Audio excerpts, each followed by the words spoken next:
Hello everyone, welcome back to my channel the knowledge club. कल से आपका paper है सीसीएसयू यूनिवर्सिटी का पेपर कल से है। कल पहला पेपर एडवर्टाइजिंग मैनेजमेंट 2 फरवरी को है। उसके बाद आपका जो है टीबीएल का पेपर है, फिर इंडियन इकोनॉमी का पेपर है। सारी वीडियोस धीरे धीरे आ रही हैं। आज मैं एडवर्टाइजिंग मैनेजमेंट की जो इंपॉर्टेंट क्वेश्चन की वीडियो डाला था उनके आंसर लेके आया हूँ, और आपको यहाँ पे आज जल्दी जल्दी रिवीजन शॉर्ट में रिवीजन कराई जाएगी ताकि आपका पेपर कल अच्छे से जाए। मैं बाकी पहले आपको बता चुका हूँ कि अगर आप इतने क्वेश्चन पढ़ के जाते हैं तो 90 टू 95% आपका क्वेश्चंस इन्हीं में से आएगा, इनसे रिलेटेड ही आएगा, क्योंकि इतने ही क्वेश्चन मेन मेन है सिलेबस में आपके। तो आपको बता देना चाहता हूँ, हमारा टेलीग्राम चैनल जो है बन गया है, उसका लिंक आपको डिस्क्रिप्शन में मिल जाएगा। आप जाके वहाँ से टेलीग्राम चैनल ज्वाइन कर सकते हैं और सारे यूनिट्स की नोट को देख सकते हैं। तो चलिए मैं यहाँ पे शुरू करता हूँ। जो मैंने पहला क्वेश्चन डाला था उसके कुछ आंसर मिले हैं, तो लॉन्ग क्वेश्चन यहाँ पे हम डिस्कस करेंगे। तो पहला एडवर्टाइजिंग मैनेजमेंट का जो पहला यहाँ पे देखिए, एक मिनट, देखिए पहला जो क्वेश्चन था यहाँ पे देख लीजिए, आपका वही क्वेश्चन है। Define advertising with its scope and function types, मतलब एडवर्टाइजिंग के स्कोप, फंक्शन और उसके टाइप बताइए। तो पहले सबसे एडवर्टाइजिंग का आप डेफिनेशन लिखेंगे और अच्छे से लिखेंगे। आप कोशिश करिएगा यहाँ पे कि डेफिनेशन याद करके जाइएगा, ये डेफिनेशन नहीं गूगल से, क्योंकि पहला जो आंसर होता है अगर आप उसे अच्छे से लिखेंगे ना तो एग्जामिनर पे अच्छा एक इंप्रेशन पड़ता है। तो चलिए मैं बता देता हूँ, यहाँ पे मैंने शॉर्ट में लिखा है, advertising is an important tool और equipment that promote their product and brand. देखिए एडवर्टाइजिंग एक ऐसा टूल होता है जो हमारे प्रोडक्ट और ब्रांड को डेवलप करता है, उनको प्रमोट करता है। Advertising help to sell the product and build a relationship between organisation and customer. Advertising से हम अपनी सेल को मतलब बढ़ा सकते हैं, प्रोडक्ट को बेच सकते हैं, और कस्टमर और ऑर्गेनाइजेशन के बीच में एक अच्छा रिलेशनशिप बना सकते हैं।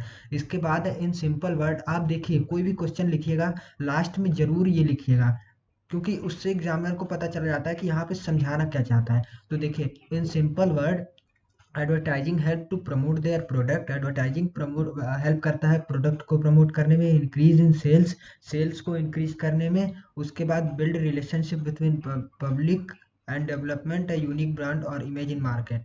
रिलेशनशिप बनाता है पब्लिक से, और एक यूनिक और एक अलग ब्रांड जो है इमेज मतलब बनाता है पब्लिक में अपनी। उसके बाद देखेंगे हम यहाँ पे फंक्शन ऑफ एडवर्टाइजिंग, एडवर्टाइजिंग के फंक्शन क्या क्या हो सकते हैं। तो पहला फंक्शन आपका हो जाता है, देखिए फंक्शन और स्कोप सब कुछ सेम सेम रहेंगे, आप जो डेफिनेशन लिखेंगे उसमें से ही बना के लिखना है।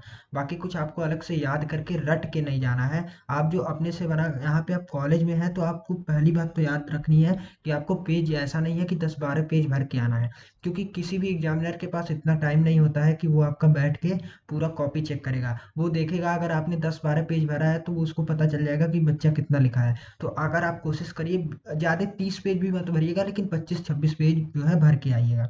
तो चलिए हम देखते हैं प्रमोशन ऑफ प्रोडक्ट। फंक्शन है पहला एडवर्टाइजिंग का, मतलब ये प्रोडक्ट को प्रमोट करता है। Second, to attract new group of customer, जो भी नए बंदे होते हैं, नए कस्टमर्स होते हैं, उनको अपनी तरफ अट्रैक्ट करता है एडवर्टाइजिंग। उसके बाद है to enter a new market, नया मार्केट, कॉम्पिटिटर जो होगा उनसे कॉम्पिटिट कर सकता है, नए मार्केट में भी एडवर्टीजमेंट से हम एंटर कर सकते हैं। उसके बाद टू इनहांस अ गुडविल, मतलब गुडविल को आपके इंक्रीज करता है। उसके बाद है टू डेवलप ब्रांड, मतलब आपके ब्रांड को भी जो है ये डेवलप करता है एडवर्टीजमेंट। उसके बाद हम देखते हैं स्कोप ऑफ एडवर्टीजमेंट, एडवर्टीजमेंट के स्कोप क्या क्या हो सकते हैं। पहला तो आपका हो जाएगा सेल प्रोडक्ट, मतलब प्रोडक्ट को ये सेल करता है, ये इसका स्कोप है। स्कोप मतलब गोल। उसके बाद सेकंड है बिल्ड अ यूनिक ब्रांड, एक यूनिक ब्रांड जो है ये बनाता है, यूनिक मतलब सबसे अलग ब्रांड। उसके बाद थर्ड है अट्रैक्ट कस्टमर, कस्टमर्स को अट्रैक्ट करता है अपनी तरफ थ्रू द एडवर्टीजमेंट, एडवर्टीजमेंट के हेल्प से। उसके बाद introduce new product, new product का इंट्रोडक्शन करवाता है मार्केट में कस्टमर्स से। तो ये तो आपके हो गए पहले क्वेश्चन के स्कोप्स और फंक्शन और डेफिनेशन। उसके बाद हम आगे बढ़ते हैं, तो यहाँ पे देखिए टाइप्स हैं कुछ एडवर्टीजमेंट के। पहला हो गया ब्रॉडकास्ट मीडिया एडवर्टीजमेंट, दूसरा हो गया प्रिंट मीडिया एडवर्टीजमेंट, तीसरा हो गया सोशल मीडिया एडवर्टीजमेंट। चलिए थोड़ा थोड़ा समझ लेते हैं।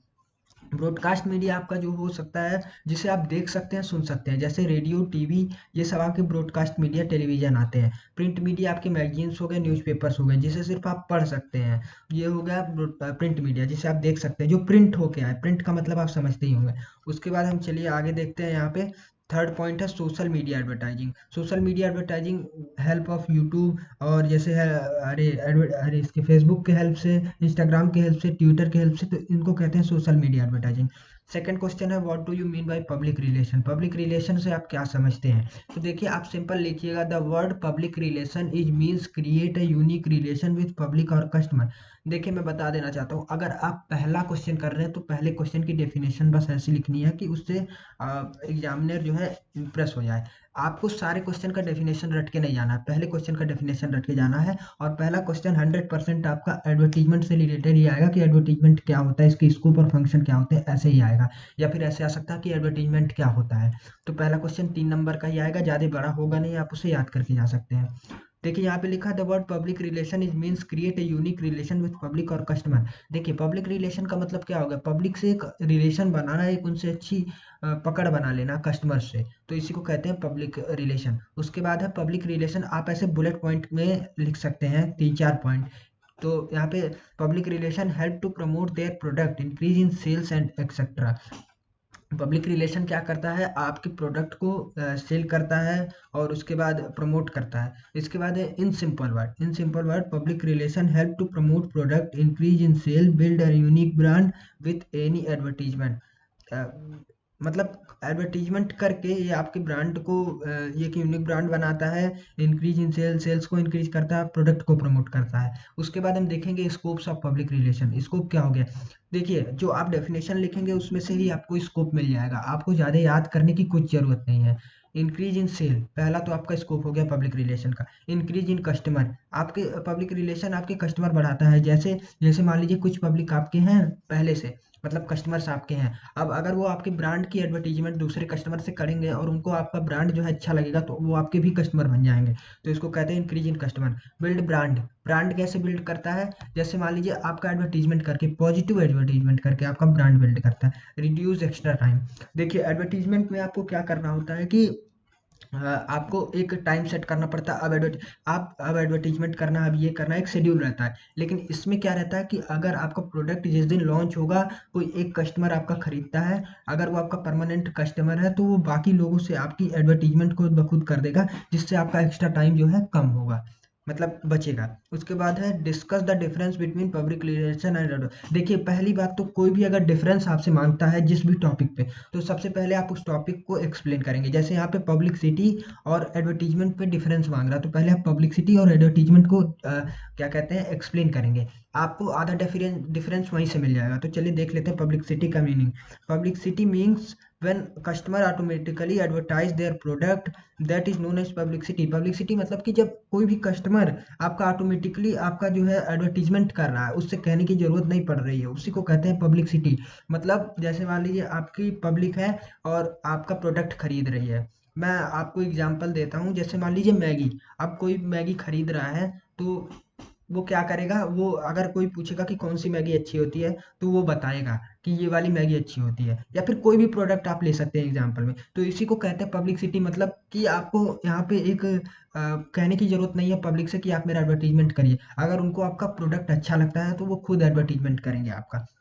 पब्लिसिटी डन बाय कस्टमर और पब्लिक, पब्लिसिटी कस्टमर या पब्लिक से डन किया जाता है, ये खुद अपने आप करते हैं। उसके बाद है यहाँ पे एडवर्टीजमेंट का meaning. Advertisement means it is a tools और इक्विपमेंट, देखिए जो डेफिनेशन वहीं पे लिखा था, ये एक टूल और इक्विपमेंट होता है जो कि आपके सेल्स को इंक्रीज करता है और न्यू प्रोडक्ट को इंट्रोड्यूस करवाता है। Advertisement done by an organization और other member of an organization, advertisement किससे करवाया जाता है, या तो ऑर्गेनाइजेशन का किसी मेंबर से किया जाता है, या ऑर्गेनाइजेशन के मैनेजर हो गए, या फिर कोई और सेलिब्रिटी हो गया, ऑर्गेनाइजेशन से रिलेटेड ही कोई पर्सन हो गया, उनसे कह के करवाया जाता है। उसके बाद देखते हैं the main difference between publicity and advertisement. Advertisement और पब्लिसिटी के बीच में मेन डिफरेंस क्या क्या है, उसके बाद हम देखेंगे एडवर्टाइजिंग और पब्लिसिटी में कुछ मेन डिफरेंस होते हैं इनके बीच में। तो सबसे पहले हम नेचर देख लेते हैं। नेचर मतलब कि इसका स्वभाव क्या है। पहले एडवर्टाइजिंग क्या करता है, एडवर्टाइजिंग एक पार्ट होता है, पहली सबसे बात एडवर्टाइजिंग का ही पार्ट होता है, ये विज्ञापन करता है। पब्लिसिटी भी एडवर्टाइजिंग का ही एक पार्ट होता है, ये भी आपके प्रोडक्ट का विज्ञापन करता है। मीनिंग क्या होती है, it help to introduce new product, advertising से हम अपने जो प्रोडक्ट होते हैं उनको इंट्रोड्यूस करवाते हैं।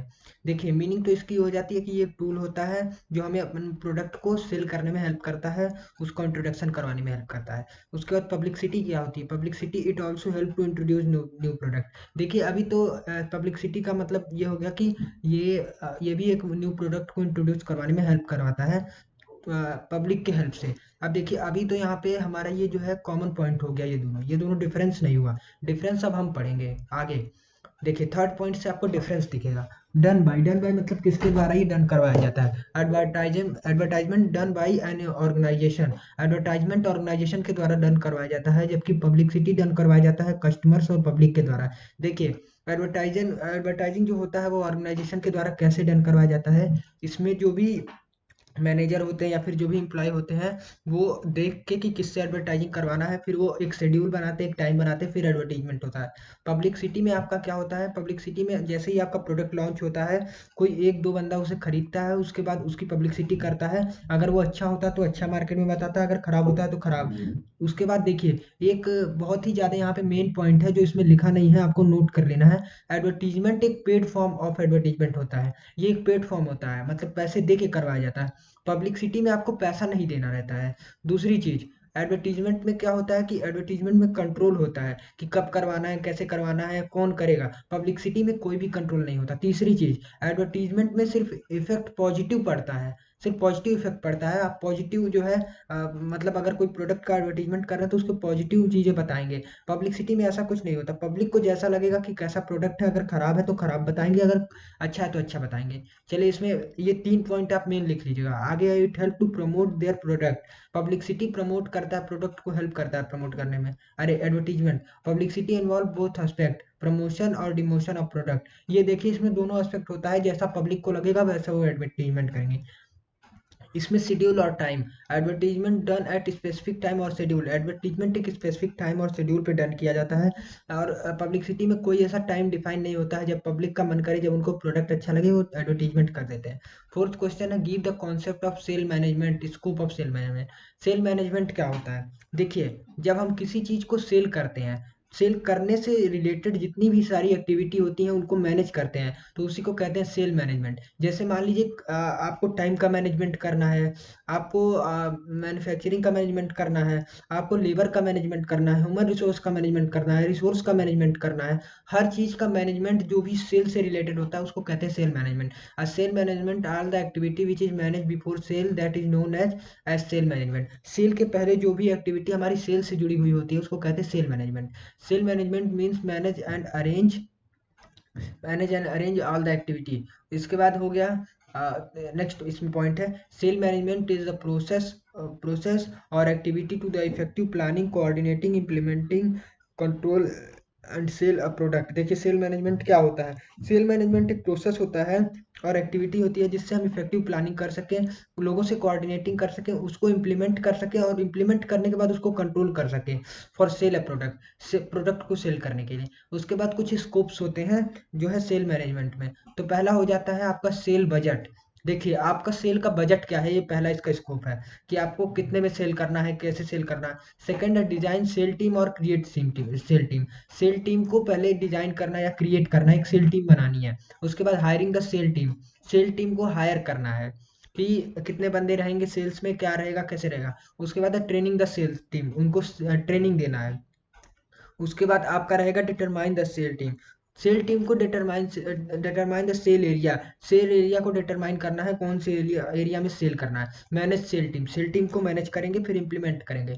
उसके बाद क्वेश्चन है describe media planning, what are the various factor affecting media planning. देखिए मीडिया प्लानिंग क्या होता है और क्या क्या इसके फैक्टर्स होते हैं जो मीडिया प्लानिंग को अफेक्ट करते हैं।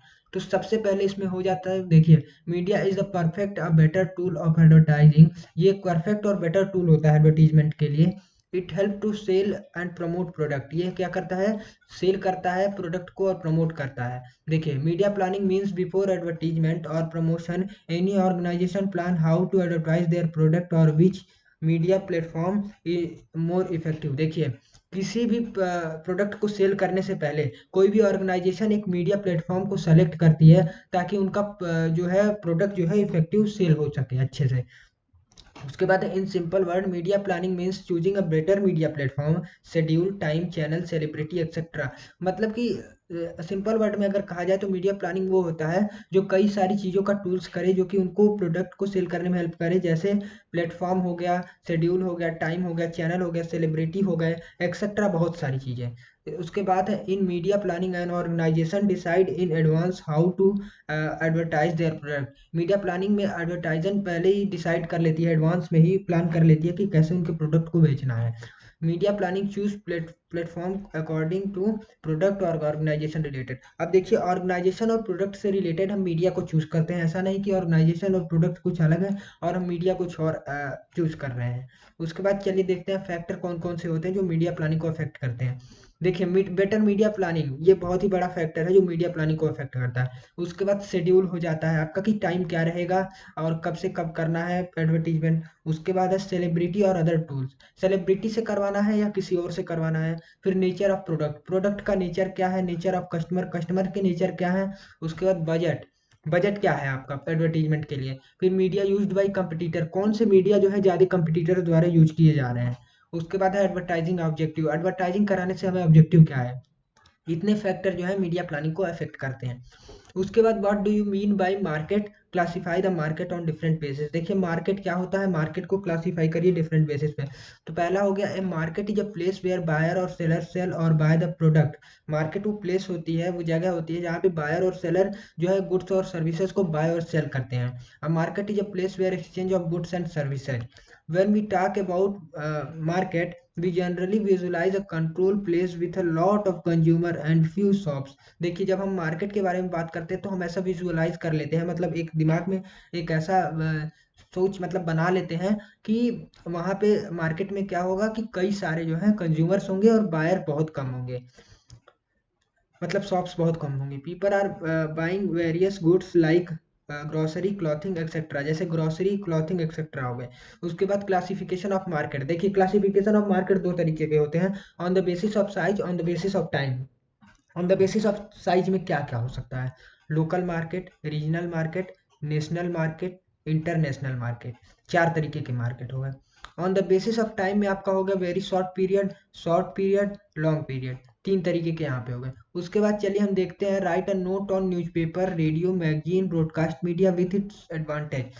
आपको ऐसे क्वेश्चन आएगा कि न्यूज़पेपर के बारे में लिखिए, रेडियो के बारे में लिखिए, magazines, broadcast media, print media, काफ़ी सारे क्वेश्चन इससे रिलेटेड आएंगे, ये पढ़ के जाइएगा, सेकंड यूनिट है शायद ये। तो इसमें पहला जो है न्यूज़पेपर, न्यूज़पेपर क्या है, एक प्रिंट मीडिया का आपका पार्ट है। ये क्या करता है, आपके प्रोडक्ट को प्रमोट करने में हेल्प करता है। देखिए जितनी भी सारी चीज़ें हैं इस क्वेश्चन में या फिर इस आपकी एडवर्टाइजिंग मैनेजमेंट में, ये क्या करती है, ये आपको एडवर्टीजमेंट में हेल्प करती हैं। और एडवर्टीजमेंट हेल्प से क्या होता है कि आपका सेल जो है, आपका प्रोडक्ट जो है प्रमोट होता है। तो सबका एडवांटेज, सारे क्वेश्चंस का एडवांटेज एक ये रहेगा कि आपका प्रोडक्ट जो है वो प्रमोट हो रहा है। चलिए, newspaper is a part of print media, it help to advertisement and promote product. ये मैंने बता दिया आपको। It is a part of print media and one of the oldest form of mass communication in the world. देखिए, एक print media का part है, ये सबसे ओल्डेस्ट कम्युनिकेशन है, मास कम्युनिकेशन है पूरे वर्ल्ड में। It is use for advertisement for new product, it also help to sell product and introduce new product. ये सेल प्रोडक्ट में भी काम आता है, इंट्रोडक्शन प्रोडक्ट में भी काम आता है, इंट्रोड्यूस करवाने के लिए। देखिए, रेडियो आपका क्या हो गया, रेडियो आपका ब्रॉडकास्ट मीडिया का पार्ट हो जाता है। ये भी बहुत ही ओल्डेस्ट फॉर्म ऑफ एडवर्टीजमेंट होता है। रेडियो हेल्प करता है आपके प्रोडक्ट को प्रमोट करने में, ब्रांड को बिल्ड करने में और न्यू प्रोडक्ट को इंट्रोड्यूस करवाने में। उसके बाद ब्रॉडकास्ट मीडिया क्या होता है, ब्रॉडकास्ट मीडिया आपका वही हो सकता है, जैसे मान लीजिए जिसे आप सुन सकें, जिसे आप देख सकें, जैसे कि हो गया टीवी और रेडियो, आपका ये सबसे बढ़िया एग्जाम्पल है इसका, ब्रॉडकास्ट मीडिया का। ये भी आपका वही हेल्प करता है प्रोडक्ट को प्रमोट करने में और उसको उस न्यू प्रोडक्ट को इंट्रोड्यूस करवाने में। हाँ, ब्रॉडकास्ट मीडिया इस समय का मतलब जो है कि एक तरीके से ओल्डेस्ट फॉर्म नहीं है, ओल्डेस्ट तो है लेकिन इतना भी ओल्डेस्ट नहीं है जितना रेडियो है। तो टेलीविजन इसमें आता है, रेडियो जो है बहुत ओल्डेस्ट है, टेलीविजन अभी भी चलता है। उसके बाद है एडवांटेज ऑफ न्यूज़पेपर, न्यूज़पेपर के एडवांटेज क्या है। पॉजिटिव रिस्पॉन्स आता था, पहले के समय में लोग न्यूज़पेपर ज़्यादा पढ़ते थे तो उससे रिस्पॉन्स पॉजिटिव आता था। इंगेज ऑडियंस, ऑडियंस ज़्यादा इंगेज रहते थे, ज़्यादा देखते थे, न्यूज़पेपर ज़्यादा रीड करते थे। अफोर्डेबिलिटी, जल्दी से अफोर्ड हो जाता था, जल्दी से लोग प्रोडक्ट खरीद लेते थे। उसके बाद सेल प्रोडक्ट, प्रोडक्ट को सेल करने में काम आता था। Create new customer, new customer भी बनते थे न्यूज़पेपर की एडवर्टीजमेंट से। उसके बाद है एडवांटेज ऑफ रेडियो। रेडियो के एडवांटेज, कास्ट एंड इफिशियंसी होती थी, फ्लेक्सिबिलिटी होती थी, टारगेट ऑडियंस होते थे, अफोर्डेबल होता था, हाई लेवल एक्सपेक्टेंसी होती थी। ये आप लोग अच्छे से पढ़ के जाइएगा सारा आंसर, और ये मैं टेलीग्राम चैनल पे भी ये सारे आंसर प्रोवाइड करवा दूंगा। उसके बाद आपका हो जाता है मैगजीन के एडवांटेज। मैगजीन का डेफिनेशन नहीं लिखा है। मैगजीन्स आपकी वही हो जाती है, ओल्डेस्ट फॉर्म ऑफ एडवर्टीजमेंट है ये भी। आपकी मैगजीन्स आपको पता ही है क्या होती है। तो मैगजीन्स में जब कहीं कहीं किनारे किनारे एडवर्टीजमेंट छपे होते हैं तो उसी को कहते हैं मैगजीन एडवर्टीजमेंट। इसका जो मेन एडवांटेज है वो ऑडियंस को टारगेट करना, विजुअल क्वालिटी मतलब देखने की क्वालिटी इसमें थी, और सेल्स प्रमोशन, सेल्स को प्रमोट करता है। फिर है एडवांटेज ऑफ ब्रॉडकास्ट मीडिया। देखिए इसमें ब्रॉडकास्ट मीडिया में पहला है हाई इम्पैक्ट, हाई इम्पैक्ट पड़ता है लोगों पे। फिर है हाई फ्रीक्वेंसी, ज़्यादातर लोग इसे देखते हैं। फिर है some audience target, some audience मतलब कुछ ऐसे ऑडियंस हैं जिनको ये टारगेट करता है। हाई सेलिंग, सेलिंग बहुत ही ज़्यादा हाई होती है ब्रॉडकास्ट मीडिया से। तो ये था आपका जो क्वेश्चन था इंपॉर्टेंट, उसका आंसर आज मैं लेके आया हूँ एक दिन पहले पेपर से, ताकि आपका रिवीजन अच्छे से हो पाए। आई होप आपका रिवीजन अच्छे से हो जाएगा, आपका पेपर अच्छा जाएगा। और अगर आप चाहते हैं कि आपको नोट्स मिले, आप ऐसे ही सारी वीडियोस का लिंक मिले, तो आप टेलीग्राम चैनल जरूर ज्वाइन करें, लिंक डिस्क्रिप्शन में आपको मिल जाएगा। Thank you.